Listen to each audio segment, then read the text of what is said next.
The baby would not cry. The parlor of the old Virginia plantation had never been this crowded.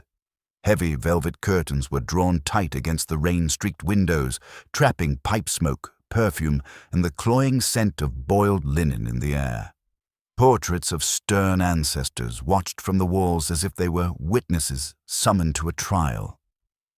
At the center of the room, on a chaise dragged in from Isabella's bedroom, lay the young mistress of the house, her face pale with exhaustion, hair damp with sweat, arms trembling as she clutched the tiny, silent bundle to her chest. Around her, the relatives of the late Arthur Whitmore formed a ring of expectation and suspicion.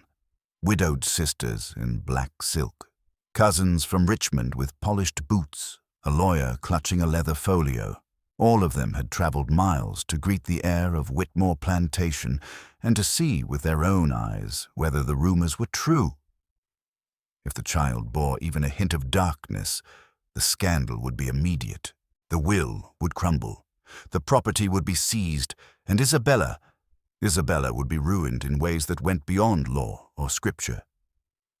At the far edge of the room, half hidden by a doorway, Gabriel stood in his plain dark coat, hands clasped behind his back.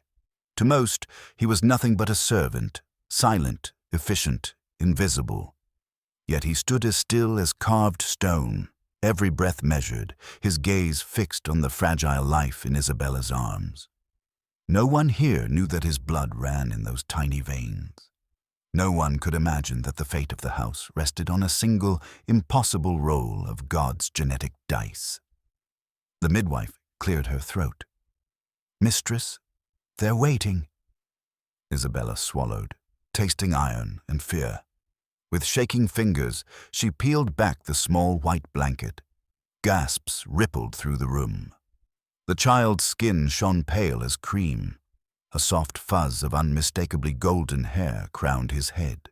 When his eyes finally opened, they were a clear, startling blue, the exact shade of Isabella's.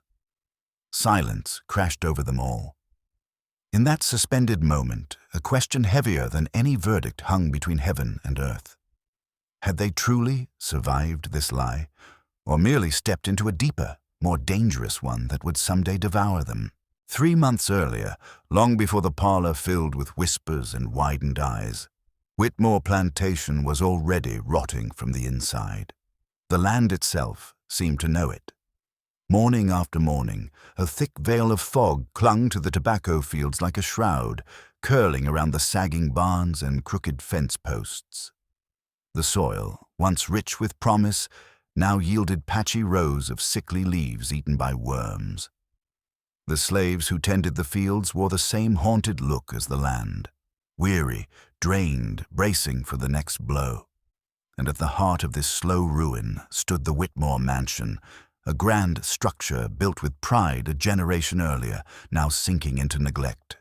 The white columns were stained with mildew. The veranda floorboards groaned underfoot. Ivy crept through cracks in the brick as though nature itself were trying to claim the house back. To Isabella, newly arrived from the north, the estate looked more like a mausoleum than a home. She had stepped into it wearing a pale green travel dress, gloves immaculate, posture straight the way her mother had taught her. Appearances mattered, even when life collapsed around you, especially then. But nothing had prepared her for Virginia's air, a humid, suffocating breath that seemed to cling to her lungs. Nor had she expected the silence. Not peaceful silence, but the heavy, watchful quiet of people who had learned to fear every footstep of their master. On that first morning, as she stood on the veranda looking out over the fog-drenched land, she realized she had entered a world far removed from anything she had known, a world where cruelty was routine, where secrets thrived like mold, where survival meant choosing silence or breaking because of it. Arthur Whitmore was waiting for her in the main hall. A man of 55, thick-bodied and red-faced, his hair yellowed like old parchment. His breath stank of whiskey even at mid-morning. His eyes, small, watery, perpetually irritated, roved over her form as one might inspect livestock. "This is the girl they send me," he muttered. "So thin. They could have at least fed you properly on your journey." Isabella kept her voice even. "My family is grateful to you for accepting the arrangement." "Arrangement," he repeated, smirking. "A pretty word for a bargain. They get debt relief. I get a wife young enough to still give me an heir." The words slapped her harder than if he'd struck her. She bowed her head, not from respect, but to hide the flush of humiliation burning up her neck. Behind him, 2 slaves stood still as statues, eyes lowered. She felt theirs were the only empathetic eyes in the room. Then one of them stepped forward to take her trunk. He moved with quiet authority, though his posture remained obedient. His clothes, clean, dark, pressed, contrasted sharply with the rough garments worn by field hands. He was tall, shoulders strong, but not bulky, his posture composed like a man accustomed to carrying the weight of more than boxes. His face was striking in its restraint. Smooth, dark skin, a strong jaw, eyes that did not flicker even when Arthur shouted for him to move faster. They were eyes trained to endure, but not broken. Gabriel. Though Isabella did not know his name then, something in the way he lifted her trunk, gentle, careful, without presumption, caught her attention. Arthur noticed it too. "Gabriel," he barked, "show the lady to her room and make sure she learns the rules of this house." Gabriel bowed his head. "Yes, sir." As he passed Isabella to lead the way, she felt more than saw the subtle shift in the room's tension. The staff watched Gabriel with a kind of quiet expectation, respect, dependency, as though he were the true spine holding the place upright, while Arthur drank himself into oblivion. Upstairs, away from Arthur's glare, Isabella finally spoke. "You may call me Isabella," she said, careful, tentative. Gabriel paused, lifting her trunk into the bedroom. "I cannot, ma'am." The answer was simple, final, but not unkind. "Then, what may I call you?" she asked. "My name is Gabriel," he said. "I manage the household accounts, and the master entrusts me with certain duties." Entrusts, a fascinating word for a man like Arthur. Isabella watched as Gabriel arranged her belongings with precision, perfume bottles aligned, gloves folded, books stacked neatly on the writing desk. His movements were practiced, meticulous, almost elegant. "You keep things very tidy," she murmured. "It keeps the peace," he answered. "But Arthur, your master, he doesn't seem like a man who values order." For the first time, Gabriel looked directly at her, the faintest shadow of something. Wryness, maybe sadness, passed through his eyes. "No, ma'am," he said softly. "He values control. Order is something the rest of us maintain so he doesn't notice how much of the world he has lost." A chill ran down her spine. She wasn't sure whether it was his insight or the burden those words carried. When he finished, he stepped back, hands clasped behind his back again. "If you need anything, ma'am, I will be nearby." Isabella nodded, but as he left the room, her breath caught in her throat. The mansion felt different with him gone, emptier, more oppressive. As if Gabriel, a man forced into silence, carried a quiet strength that kept the house from collapsing under the weight of Arthur's decay. Days turned into weeks, and Isabella learned the rhythms of Whitmore Plantation. Arthur drank through mornings and shouted through evenings. At night, she lay awake listening to his heavy steps in the hall, praying they wouldn't stop at her door. He was too often drunk, too often cruel, too often eager to remind her that her body was now part of the debt settled. He never touched her. He couldn't. His body failed him in ways he refused to admit. But his fists did not fail. And the bruises he left, hidden beneath silk sleeves and high collars, taught her the cost of speaking too boldly in this house. Yet through that bleakness, Gabriel moved like a shadow of competence. calm in storms, precise among chaos. Silent but not submissive, he managed the crops, the wages, the repairs, the inventory. He met with merchants, settled debts, soothed tempers among the overseers. He could read, write, calculate, and negotiate better than any white man Arthur hired. It baffled Isabella. How could someone raised in chains move with such quiet authority? How could someone denied freedom possess a mind so sharp? How had Arthur not seen the threat that lived so close to him? Because he's too drunk to notice, and too proud to believe a slave could be more than he is. In the suffocating world of Whitmore Plantation, that realization planted a seed inside her chest, a seed of curiosity, of recognition, of something she dared not name. Not yet. Gabriel was a mystery, and she, isolated in a hostile house, needed to understand him. The night everything changed began with a single candlelit ledger. Arthur had retired early, stumbling toward his bedroom with a bottle in one hand and a half-formed insult in his throat. Isabella waited until his door slammed shut, counted to 30, then exhaled the breath she'd been holding since dinner. She needed fresh air. She needed space to breathe, something this house seldom allowed her. She wandered down the hallway, fingertips brushing the faded wallpaper until she reached the small door near the library. It led to the study, a room Arthur rarely entered anymore, but insisted remain locked.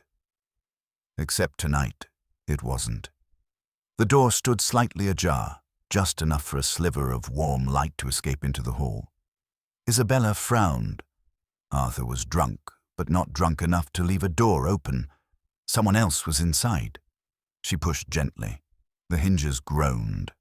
There, seated at the massive oak desk with a quill in hand, was Gabriel.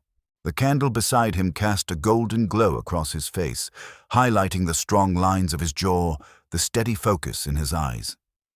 He didn't hear her at first. All his attention was fixed on the ledger open before him. On the neat columns he was rewriting. On the numbers he was altering, but not in the way thieves or swindlers would. He was repairing them, balancing debts, covering Arthur's mistakes, protecting the plantation from collapse. The entire weight of Whitmore Plantation sat on Gabriel's shoulders, and he carried it silently, as though invisibly holding back the ruin that threatened to swallow them all. Isabella stepped inside without thinking. "You're saving the plantation," she whispered. Gabriel stiffened, hand freezing mid-stroke. Slowly, he set the quill down and rose to his feet. "Ma'am, you shouldn't be here." "But you're fixing the books," she said again. "And not for yourself. For him. For all of us." Gabriel closed the ledger carefully, like a secret he had spent years hiding. "It isn't my place to question the master. But it is your place to clean up after him." Her voice trembled with something sharper than anger. Respect. Shock. A dawning realization. Gabriel's gaze met hers then, steady, unguarded, honest. "I do what I must to keep the people here safe." She blinked. "Safe? I thought you were only doing numbers." He hesitated. "Arthur makes reckless decisions," he said quietly. "Debts, contracts, deals he forgets he made. If I let the books fall into disorder, men with rifles would come to collect. Men who do not care whether they take money or lives." The words lingered in the air like a cold wind. Isabella stepped closer. "So you've been protecting the household, not just maintaining it." Gabriel dipped his head slightly, modestly, as though acknowledging truth without pride. Someone must. Silence fell between them, thick but not uncomfortable. The candle flickered, painting the room in soft amber that seemed to invite confessions. She studied him. The quiet strength in him didn't come from obedience or fear. It came from competence, from duty, from a kind of integrity she rarely saw in any man, north or south. She dared ask, "Why didn't you tell anyone?" "Because men do not listen to slaves," he answered simply. The honesty of it struck her harder than any shouted insult from Arthur ever had. She lowered her eyes, suddenly ashamed of her own ignorance of the world she came from that pretended to oppose slavery while benefiting from it in quiet, comfortable ways. When she looked up again, her voice softened. "If you're protecting us, allow me to protect you too." Gabriel's brows drew together. "Ma'am, I won't tell Arthur," she said, "about the ledgers, about your work, about anything." Their eyes locked, and in that moment something shifted. So subtly, so gently she didn't fully recognize it yet. Trust, the first spark of it. Fragile, but real. Gabriel's voice dropped to a low murmur. "Thank you." Another silence stretched between them, charged with something neither dared name. Then Isabella reached for the ledger, just enough for their fingers to brush, brief as a breath. A shock ran through her. Not passion, not desire, recognition, as if some hidden part of her had known his hand long before their skin ever touched. Gabriel pulled back quickly, respectful, controlled. "You should return upstairs before the master wakes." "Yes," she whispered, though she didn't move. "I suppose I should." But she stood there, another heartbeat, maybe two, just long enough to realize that the thin, invisible line separating mistress and servant had shifted ever so slightly. Not broken, not crossed, but bent. And once bent, fate had a way of twisting it further. The next night, Isabella told herself she wouldn't go. She lay in her four-poster bed, curtains drawn tight, listening to Arthur snore through the wall like some great beast choking on its own breath. The air in the room felt stale, perfumed and suffocating at once. The mattress beneath her was soft, the sheets smooth, the pillows downy. She had never felt more imprisoned. Her gaze drifted to the small clock on the bedside table. The minute hand crept past 11. Somewhere on the property, the overseers had finished their last rounds. The hounds in the yard quieted. The household sank into the heavy stillness that came only after midnight, when even the walls seemed relieved to rest from Arthur's voice. She sat up. "I just want to be sure the accounts are safe," she told herself, slipping her feet into her slippers. "It's only about the ledgers. Only that." But she knew that wasn't entirely true. Her heart beat a little faster as she stole down the corridor and slipped through the narrow door toward the study. The same sliver of warm light glowed beneath it. The same faint scratch of a quill met her ears.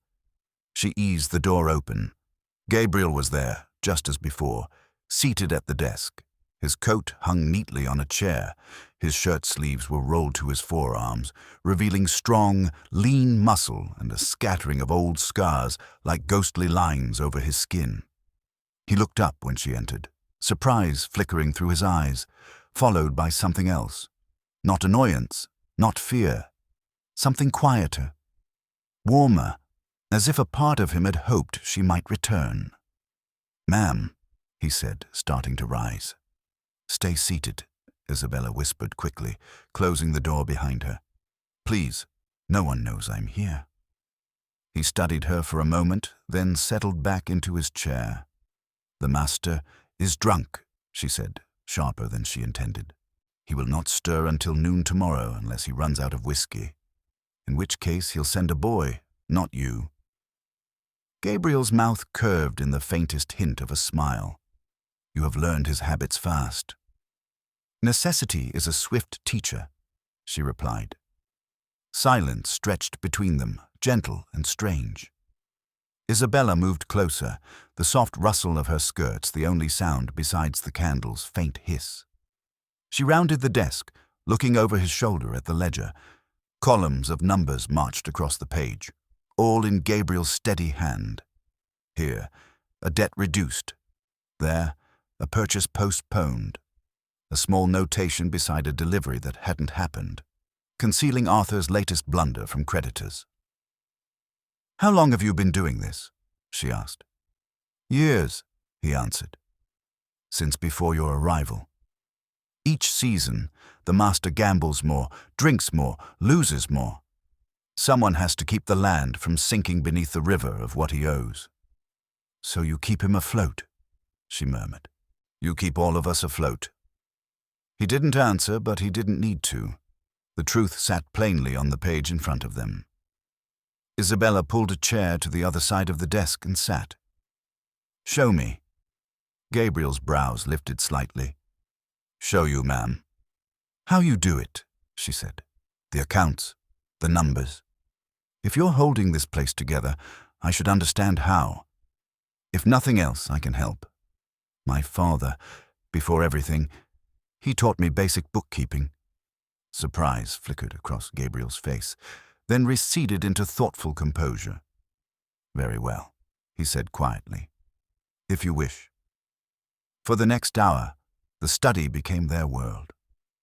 Gabriel explained the plantation's debts, the timing of the tobacco harvest, the fluctuating prices in Richmond.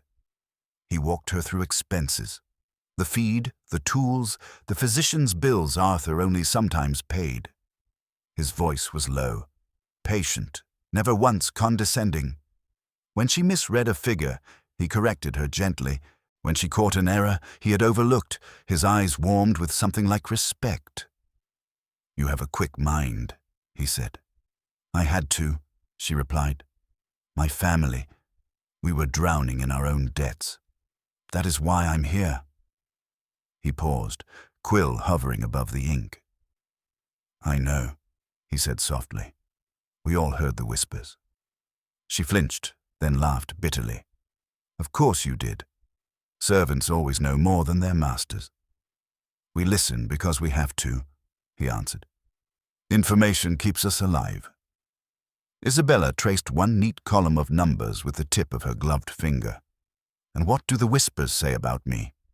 He hesitated. "That you are kinder than this place deserves," he said.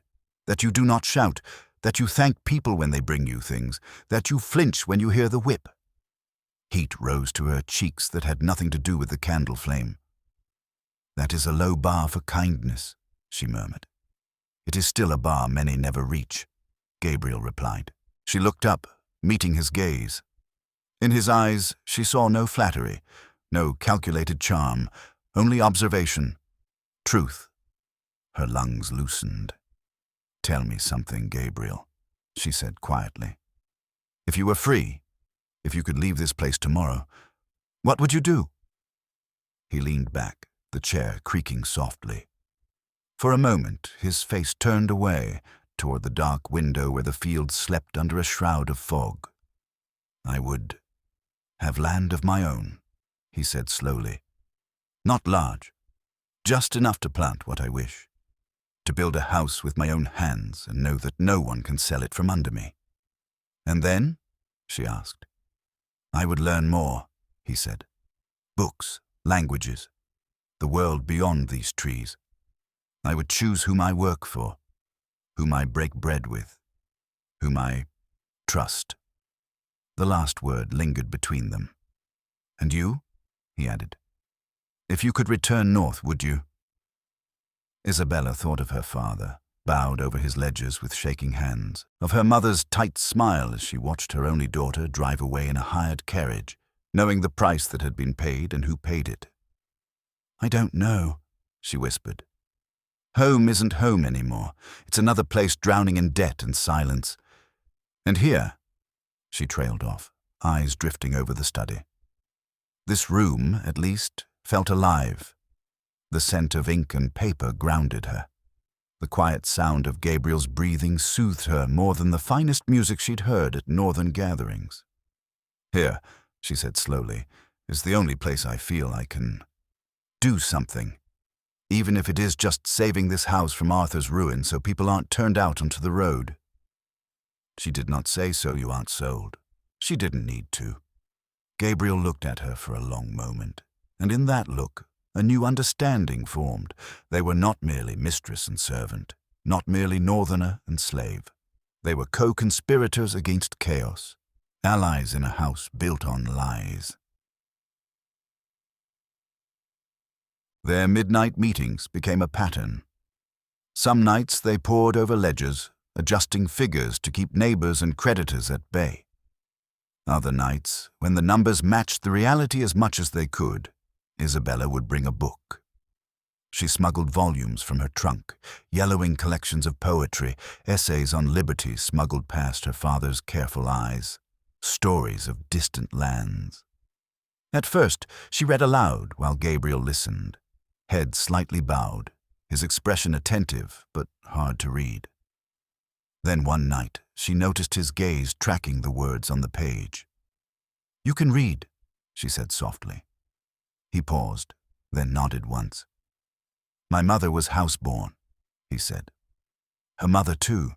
They served a family in Richmond long before she was sold here. The mistress there believed teaching us letters would make us easier to control. She was wrong." There was no bitterness in his voice, only quiet fact. "How did you keep it secret?" Isabella asked. "We didn't speak of it," he said. "Not to overseers, not to masters, not even to some of our own. Envy can be as dangerous as a whip. When I was brought here, I pretended not to know half of what I did. It is simpler to survive when men underestimate you." She stared at him, a slow awe blooming in her chest. "You're not just keeping the estate afloat," she murmured. "You're hiding an entire world inside your head." He gave a faint, almost shy shrug. "I keep only what I need to keep others breathing, ma'am." "Isabella," she corrected automatically, then froze. He went very still. "What did you say?" he asked, voice barely audible. She swallowed. "My name," she whispered. "Not ma'am, not mistress, just Isabella, when we are alone." Silence crashed over them. The candlelight trembled. "That isn't proper," Gabriel said at last. "No," she agreed. "But nothing about this house is proper.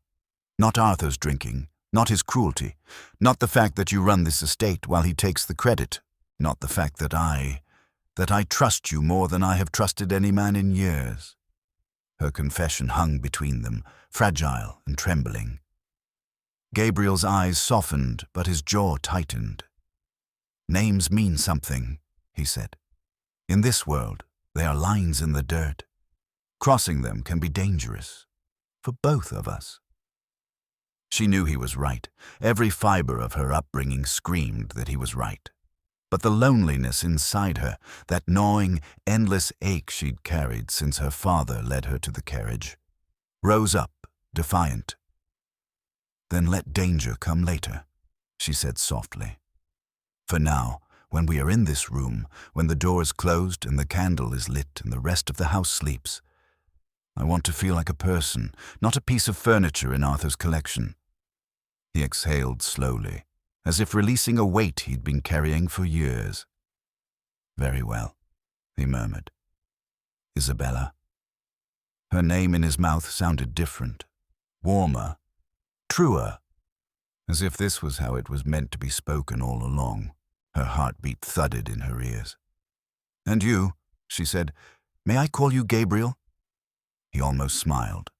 "You already do." She laughed softly, a sound that startled them both. They spent the rest of that night reading poems instead of ledgers. She introduced him to verses about the sea, about distant mountains, about love spoken in metaphors that wrapped themselves around the heart. As she read, his eyes grew distant, as if he could see beyond the fog-choked fields to some horizon that had never been offered to him. When she faltered over a line, he gently corrected her, having already memorized the rhythm after hearing it once. "You have a gift," she said. "Gifts are not always welcome here," he replied. "Then we will welcome them in this room," she insisted, "if nowhere else." The first time Gabriel saw the bruises on her back, he looked away. It was an accident. She had misjudged Arthur's mood at dinner and answered a question too honestly. Later, in the privacy of her room, his temper had exploded. Not with marital demands, his body had betrayed him long ago, but with rage and an old riding crop he kept in the corner. She had bitten her lip through the blows, refusing to scream. She would not give him that satisfaction. By the time she reached the study that night, her steps were slow, measured, every movement sending a dull throb of pain through her shoulders. She kept her shawl tight around her, hands clenched in the fabric, but Gabriel noticed. He always noticed. "You are hurt," he said, the moment she stepped inside. "It's nothing," she lied. His gaze dropped to the way she held herself, the slight hunch she couldn't hide. His jaw set. "Arthur did this," he said, not a question. "It's his house," she murmured. "His right." "His cruelty," Gabriel corrected quietly. Something in his voice made her chest ache. He moved around the desk, standing closer than he usually allowed himself. He didn't reach for her, didn't touch the shawl. But his presence alone was a balm, a steady warmth in the cold storm of her humiliation. "If you want to read tonight, we can," he said. "Or we can sit in silence.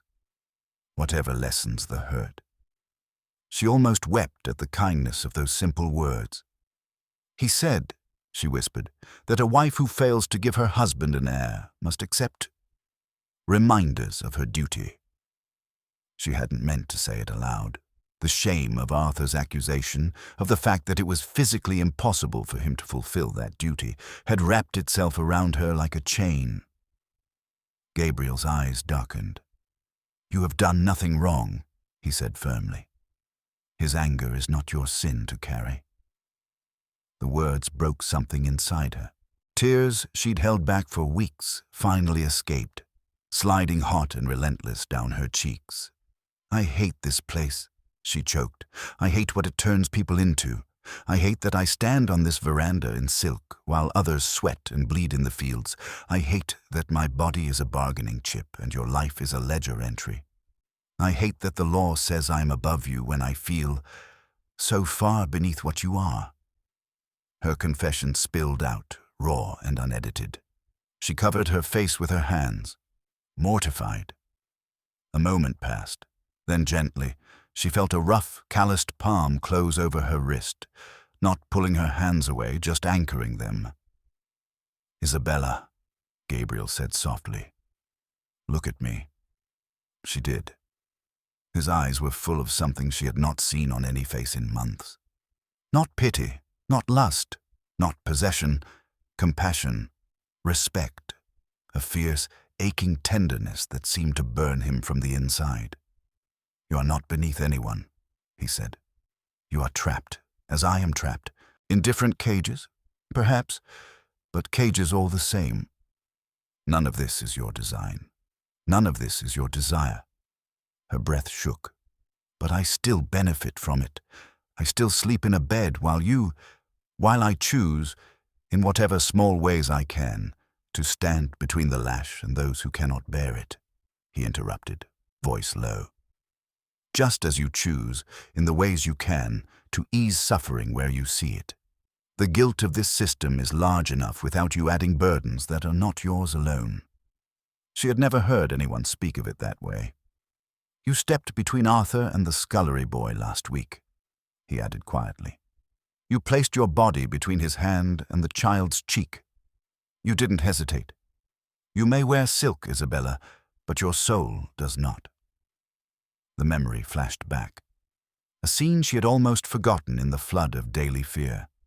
Arthur's raised hand, the boy's flinch, her own unthinking movement blocking the blow, the welt she'd taken instead.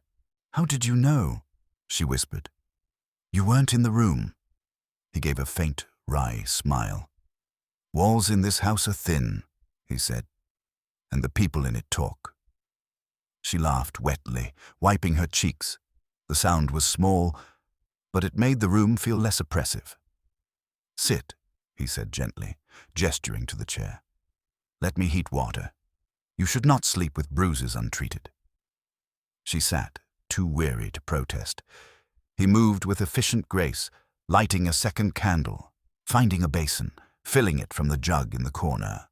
When he returned, he stood beside her, bowl in one hand, cloth in the other, hesitating. "I will not touch you unless you wish it," he said quietly. You can give me the cloth, and I will tell you how to press it, how to ease the ache. Or I can do it for you. Only what is needed.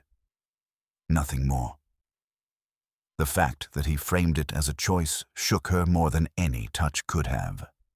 In a world where her body was currency, here was a man who offered her agency. "Please," she whispered, I don't think I can reach the worst of it." He nodded once. "May I move your shawl?" he asked. She swallowed, then nodded. His fingers were careful, reverent, as he lifted the shawl from her shoulders. When he saw the angry red lines across her back, his breath hissed between his teeth, but he said nothing. He dipped the cloth into the warm water, wrung it out, and pressed it gently against the bruises. The sting made her gasp, but then the heat seeped into her skin, dulling the pain. He worked in silence, every touch professional, purposeful. Not a lover's caress, a healer's care. Yet with each careful movement, something in her chest loosened. The tension coiled around her heart began to unfurl. Here, in this stolen pocket of night, she wasn't a debt paid or a duty failed. She was a hurt person being tended to by another hurt person who understood. "Does it help?" he asked quietly. "Yes," she whispered. "More than you know." He finished and stepped back, shoulders tense as if restraining himself from saying more. "Thank you," she said, pulling the shawl back around herself. "For this. For stepping between Arthur and that boy. For stepping between Arthur and me." His eyes flickered. "I could not stand by," he murmured.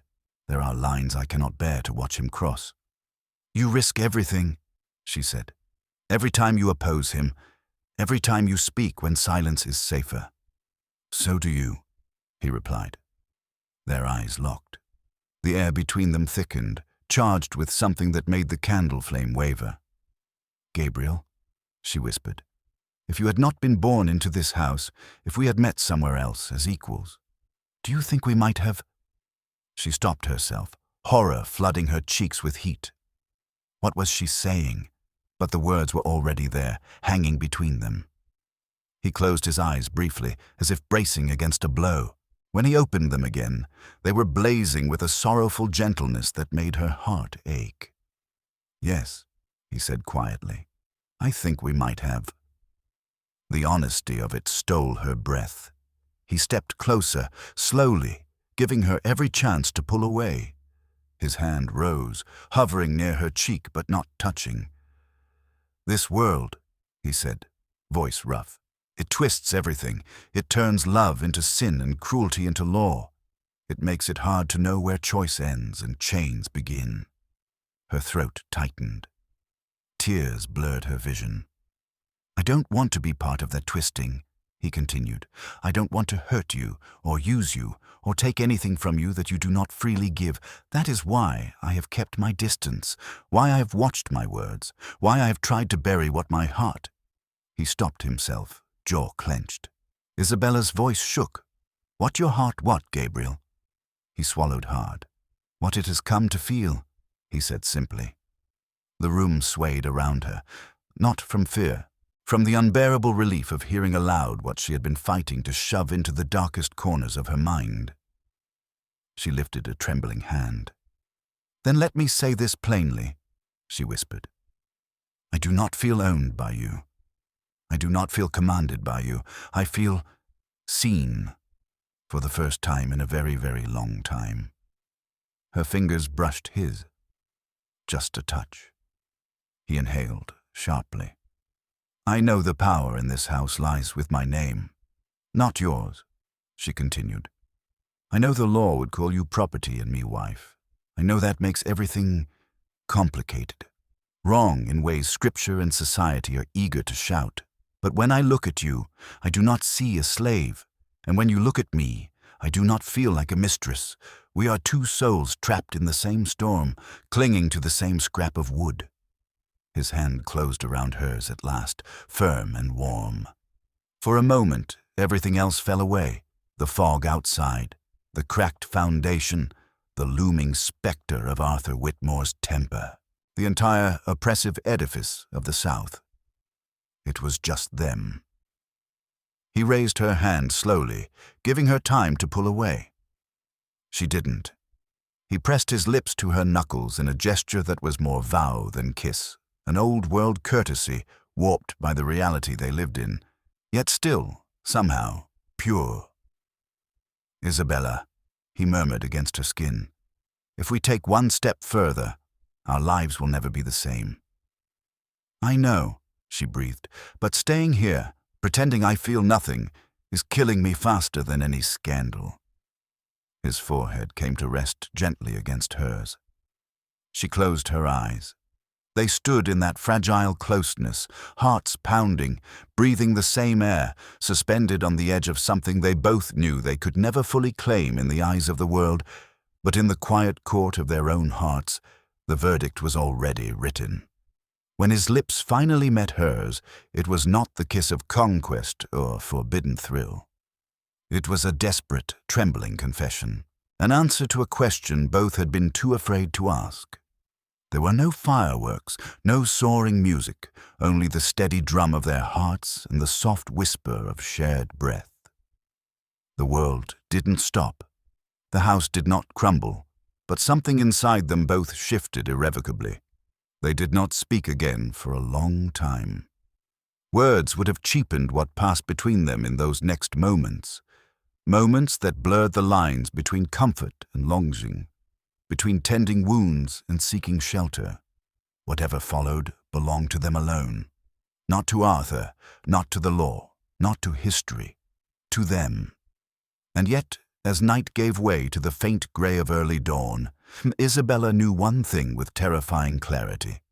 The world outside that study would not care about consent or compassion, about shared pain or mutual choice. It would see only what it wanted to see: a white mistress, a black slave, a scandal waiting to be punished. The forbidden bond that had grown in whispers and shared ledgers, in poems and pressed cloth, now beat loudly in both their chests.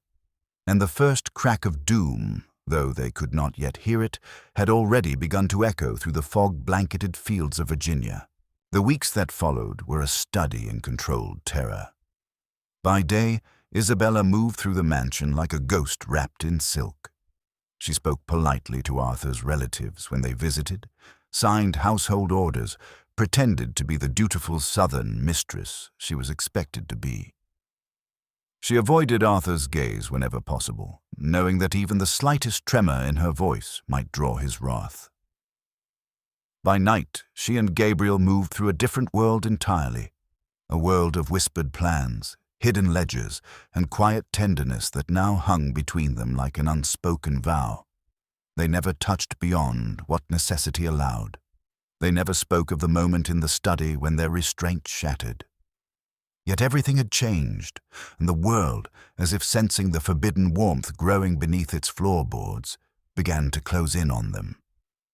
The first sign of danger came in the form of a single missed period. Isabella froze the moment she realized. She sat on the edge of her bed that morning, sunlight filtering through the curtains, her hands numb in her lap. Her breath came shallow, her thoughts scattered like frightened birds. "No," she whispered. "No, not now.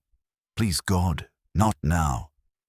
A child should have been a blessing, but this child, this impossible child, was a death sentence. She pressed a hand to her belly, not yet showing, but already a secret that seemed to beat beneath her palm like a second heartbeat. She spent that morning in a fog, moving mechanically through her duties, smiling when addressed, pretending not to notice her own trembling. By afternoon, she forced herself to the study.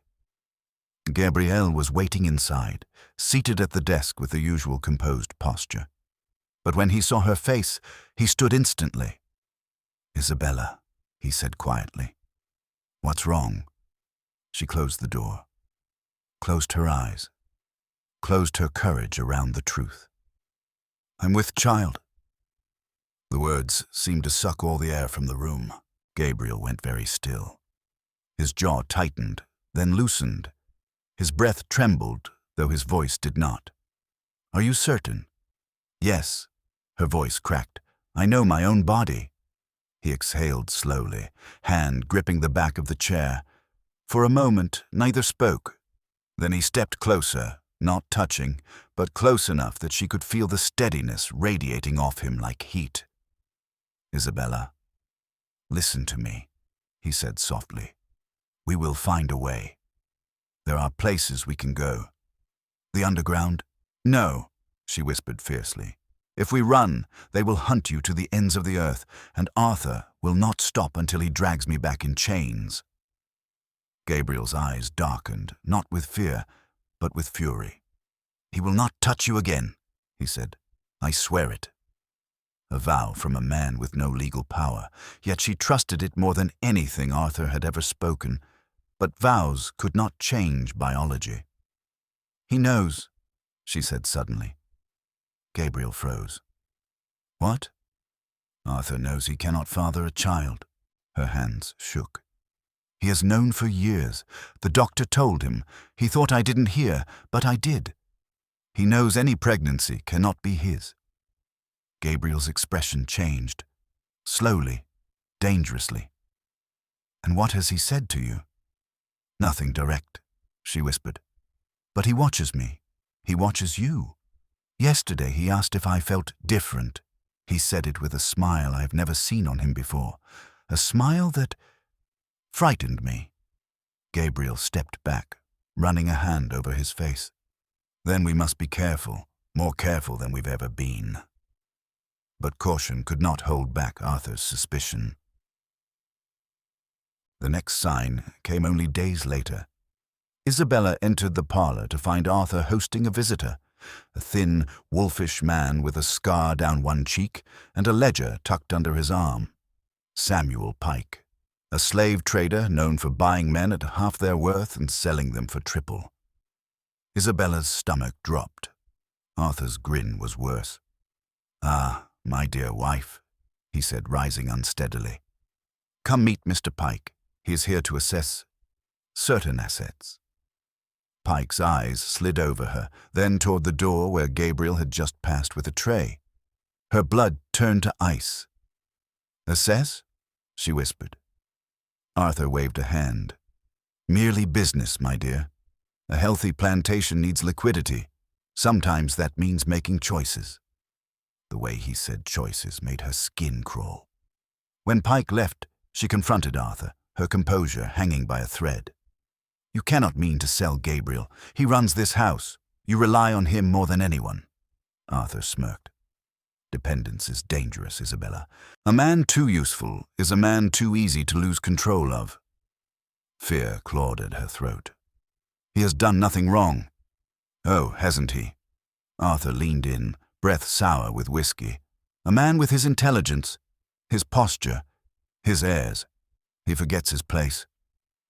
He tapped her stomach lightly, as if testing a melon at market. "And I fear you forget yours." She recoiled violently, bile rising in her throat. Arthur laughed, low and cruel. "Tell me something, wife. If God were to bless this house with an heir, do you think I wouldn't know whether the seed came from me or not?" Her heart stopped. He wasn't asking. He was taunting. He knew. He didn't need proof. He needed opportunity. The third sign came that evening. Isabella found a scrap of cloth tucked under her dinner plate, a warning passed by a terrified maid. Master Whitmore asked the overseer what price a man like Gabriel fetches if he's young, well-built, and unusually educated. Overseer said, "Highest of the season?" Master smiled. Isabella staggered back, gripping the table. The room spun.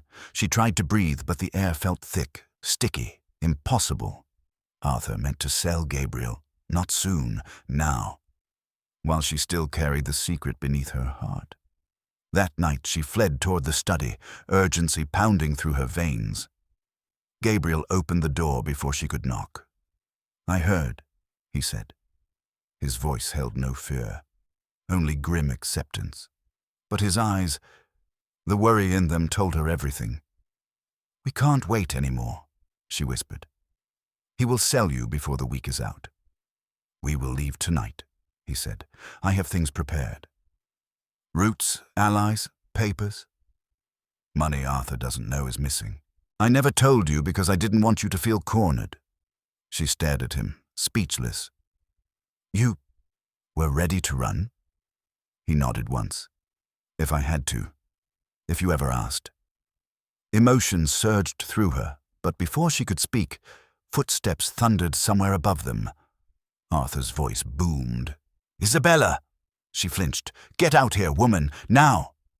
Gabriel moved toward her, placing himself between her and the door. "It's starting." Her heartbeat pounded in her ears. "The noose," she whispered, "is finally closing." He took her hand, swiftly, firmly. "We will face it together," he murmured. But neither of them yet understood the violence Arthur was willing to unleash, and the cost he was prepared to extract. The rain came first, thin at the start, then building into a heavy curtain that drenched the grounds of Whitmore Plantation in darkness and mud. Thunder rolled over the hills like cannon fire. Lanterns flickered in windows, doors slammed, voices rose. Something was wrong. Isabella felt it the moment she stepped into the front hall. Arthur stood in the courtyard below, rifle in hand, his coat flapping wildly in the wind. Torches lit the scene in violent orange.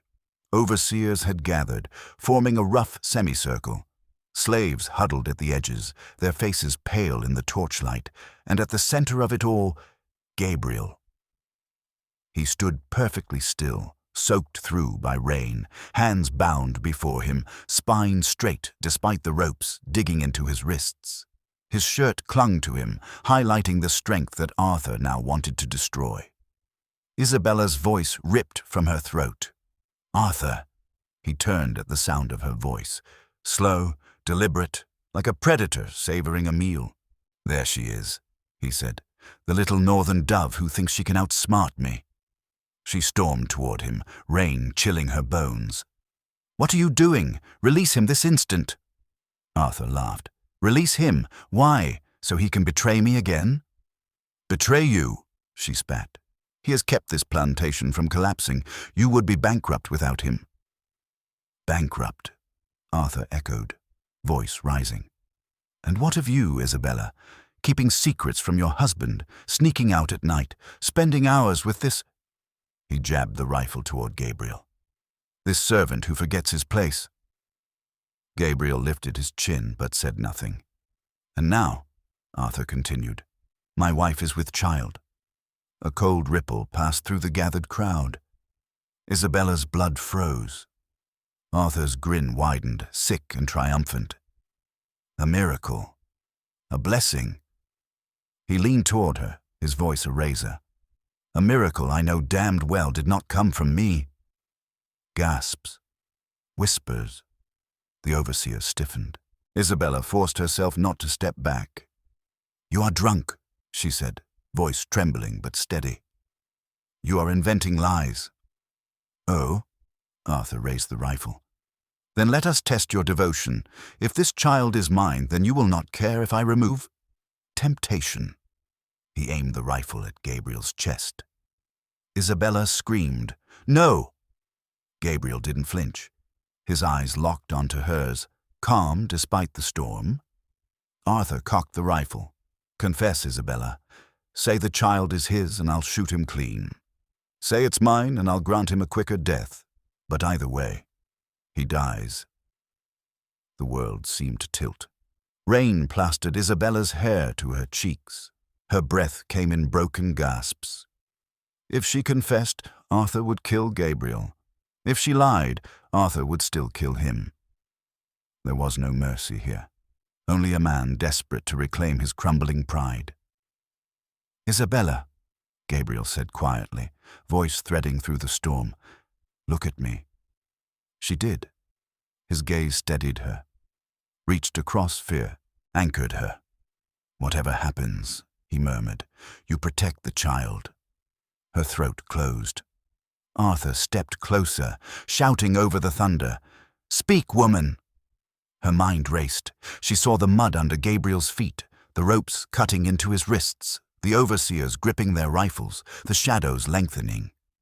She saw Arthur's snare, his thirst for a blood sacrifice, and she saw something else, an outline of possibility, a spark, a sliver of choice. "No," she whispered. Arthur blinked. "No what?" "No," Isabella said louder. "The child is yours, not his. A miracle from God." Laughter burst from Arthur's chest. Wild, cruel, unhinged. "A miracle, she says," he roared to the crowd. "A miracle." He raised the rifle, not to lower it, but to fire. "Then I will celebrate my miracle," he spat, "by shooting this treacherous rat dead." The trigger tightened. Isabella moved before thought. Her hand shot down to her skirt, where she had hidden a dagger sewn into the lining, a desperate safeguard, a last resort. The cold metal kissed her fingers. She lunged. "Arthur!" He turned. It was enough. Gabriel acted. He had been waiting for that single flicker of distraction, timing it with the precision of a man who had rehearsed every second in his mind. Bound hands or not, he moved like a panther. He threw his weight into Arthur's side, shoulder slamming into the older man's ribs just as the gun fired. The shot went wild, ripping into the sky. The rifle clattered into the mud. Arthur stumbled backward, eyes wide with shock, straight into Isabella's outstretched arm. The dagger plunged into his thigh. He screamed, a high, choking sound swallowed by thunder. He lost his footing on the slick mud. He fell, down the old stone steps, head first, neck twisting, a sickening crack cut through the storm. Silence.